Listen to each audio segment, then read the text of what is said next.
अस्सलाम वालेकुम, मैं हूं फैसल अब्बास और इस वक्त मैं इस्लामाबाद हाई कोर्ट के अंदर मौजूद हूं। यहां पर आज बड़ी गैर मामूली समाअत हुई है, जहां पर निगरान वज़ीर आज़म अनवारुल हक काकड़ को आज इस्लामाबाद हाई कोर्ट में तलब किया गया था। वो आज अदालत में पेश हुए हैं और तकरीबन आज अनवारुल हक काकड़ साहब ने 20 से 25 मिनट जो है वो अपने दलाल दिए हैं जस्टिस मोहसिन अख्तर कियानी के सामने।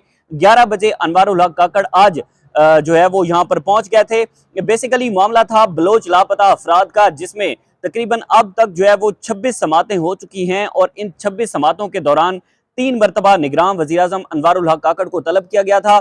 आज दूसरी मरतबा तलब करने के बाद आज वो पेश हुए थे और आज उन्होंने पेश होकर जो आर्गूमेंट अदालत के सामने रखे हैं और जो चीजें सामने रखी हैं वो बड़ी हमारे लिए हैरान कुन थी, बड़ी हैरत अंगेज थी।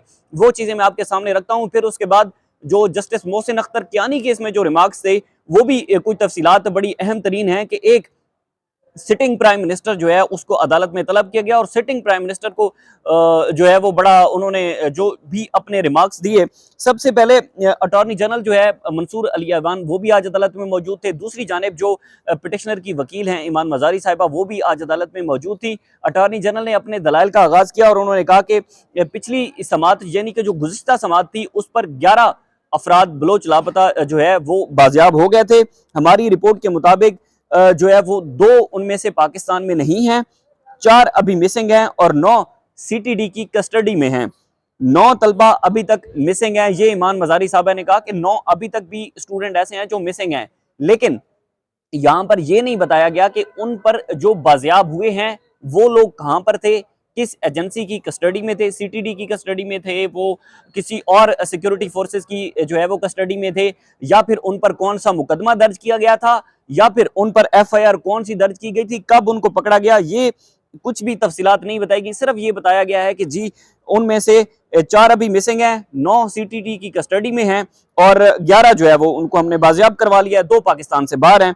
उसके बाद जो जस्टिस मोहसिन अख्तर कियानी हैं उन्होंने निगरान वज़ीर आज़म अनवारुल हक काकड़ से मुकालमा करते हुए कहा कि काकड़ साहब आपने इसकी तमाम तर तफसीलात देखी है, रिपोर्ट देखी है जो आज आप की रिपोर्ट अदालत में जमा करवाई गई है, क्योंकि इससे पहले जिन समातों के अंदर भी जो रिपोर्टें जमा करवाई जा रही थी अदालत में वो नामुकम्मल थी, अदालत को वो कन्विंस नहीं कर सकती थी। वजारत दाखिला की जानिब से सेक्रेटरी वजारत दाखिला, सेक्रेटरी वजारत दफा, बाकी जितने लोग अटॉर्नी जनरल पेश होते रहे हैं, लेकिन वो अदालत को इस बात पर कन्विंस नहीं कर सके थे कि कितने मिसिंग पर्सन हैं, उनको कौन उठाकर ले गया है, उन पर कौन सी एफआईआर दर्ज है, कौन सी सिक्योरिटी फोर्सेस के पास हैं वो।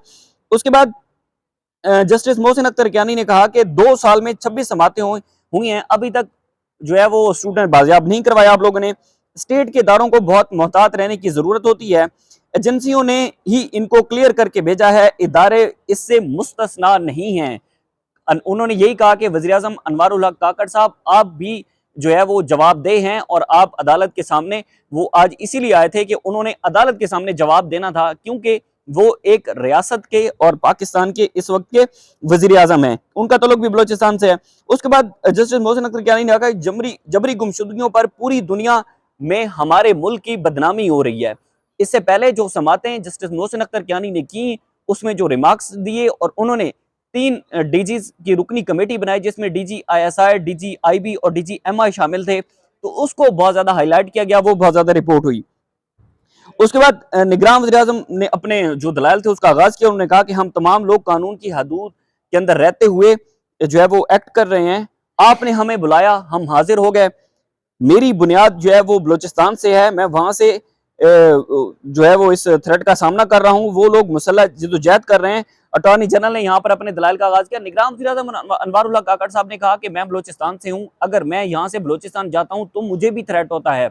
एक सिटिंग जज को वहां पर नमाज के दौरान शहीद कर दिया गया था। उसके बाद उन्होंने बताया कि यूएन की रिपोर्ट है इस पर।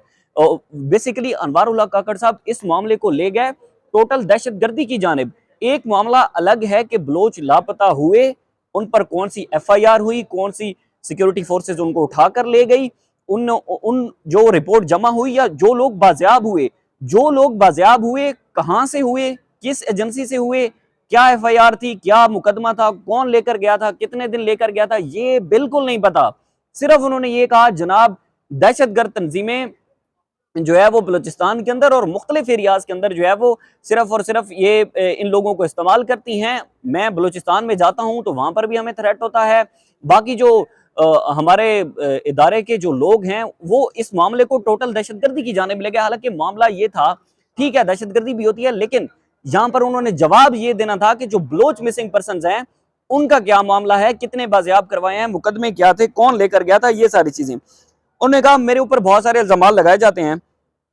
उसके बाद उन्होंने कहा कि लोगों को शहीद करते हैं ये लोग, पाक फौज के नौजवानों को जिंदा जला दिया गया, इन्होंने मजदूर मारे गए, नॉन स्टेट एक्टर्स जेनोसाइड कर रहे हैं।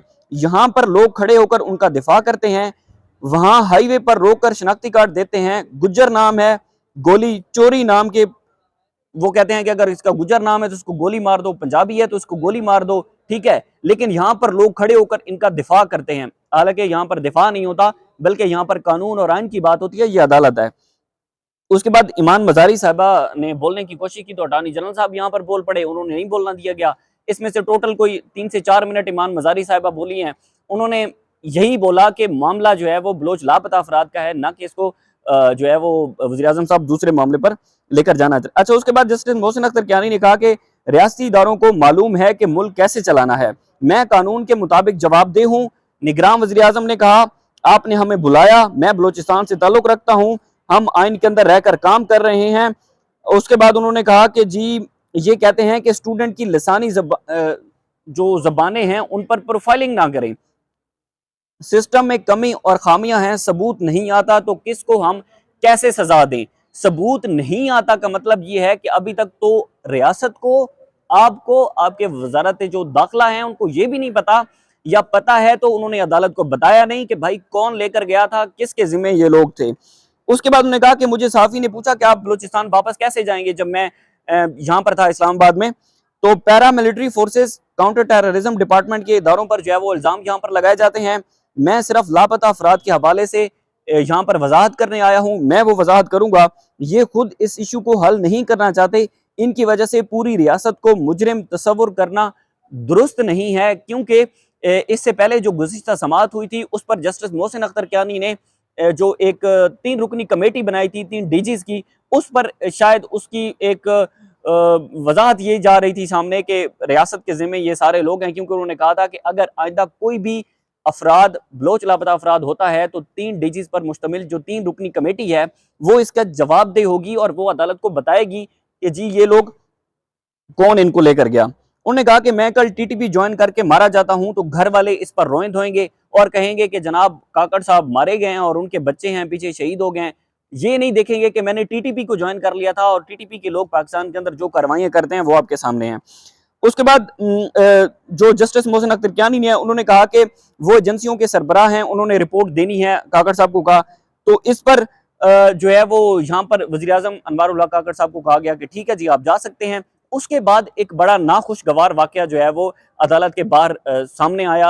हम सारे निकले वहां से, तो हमारे सीनियर जर्नलिस्ट हैं मतिउल्लाह जान साहब, उन्होंने मोबाइल जो है वो खोला हुआ था और वहां पर उन्होंने सवाल किया अनवारुल हक काकड़ साहब से कि आप बलोच लापता अफराद को जो लोग लेकर जाते हैं, उनको जो मार देते हैं, गोली चला देते हैं, आप अदालत के अंदर खड़े होकर क्या उनका दिफा कर रहे थे।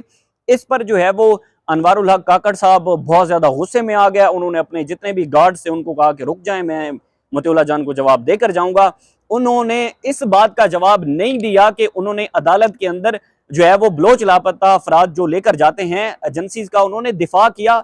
उन्होंने इस बात का जवाब बिल्कुल नहीं दिया कि मैं क्यों अंदर दिफा कर रहा था। उन्होंने कहा मतिउल्लाह जान मैं तुम्हें जवाब दूंगा, मैं तुम्हें जवाब दे के जाऊंगा। 3 मरतबा उन्होंने कहा और फिर उसके बाद वो चले गए, उन्होंने जवाब नहीं दिया। उन्होंने सिर्फ 2 मिनट जो है वो मतिउल्लाह जान से यही बात की कि आप सवाल आपका करने का अंदाज दुरुस्त नहीं है। मसला ये है कि जब भी कोई साफी किसी बड़े ओहदेदार से सवाल पूछता है तो वो पहले जर्नलिज्म सिखाने लग जाते हैं, फिर उसके बाद अपने मामला देखते हैं। बहरहाल ये मामला अब इसकी समाअत मुलतवी हो गई है। 3 डीजीज पर जो 3 रुकनी कमेटी है वही इसका जवाब देगी। आइंदा कोई भी बलोच लापता अफराद होता है तो आज इसका मामला जो अनवारुल हक काकड़ साहब का था वो तो मेरे ख्याल में अब आज उन्होंने बड़ी लंबी तकरीर की है और उसका लुब्बे लुबाब यही है कि आखिरी तकरीर थी वज़ीर आज़म के पास और उन्होंने आखिरी तकरीर आकर जो है वो इधर अदालत के अंदर कर दी है। लेकिन देखना होगा कि अब ये मामला कैसे सेटल डाउन होता है। टोटल में से 5 अफराद ऐसे हैं जिनको अभी बाजियाब नहीं करवाया गया, बाकी 26 समातों के अंदर बाकी तमाम अफराद जो है वो बाजियाब हो चुके हैं। इस बात पर जस्टिस मोहसिन अख्तर कियानी ने बड़ा सराहा वज़ीर-ए-आज़म को कि ये केस लगाने की वजह से हुआ है। मोहसिन अख्तर के जो अटॉर्नी जनरल मंसूर अवान है उनकी काविशों की वजह से, जो पूरी रियासत है उनकी काविशों की वजह से लोग बाजियाब हुए हैं। 5 लोग अभी जो है वो लापता हैं। उसके बाद देखना होगा कि अब मजीद इसमें क्या डेवलपमेंट होती है। तब तक के लिए हमें इजाजत दीजिए। अल्लाह हाफ़िज़।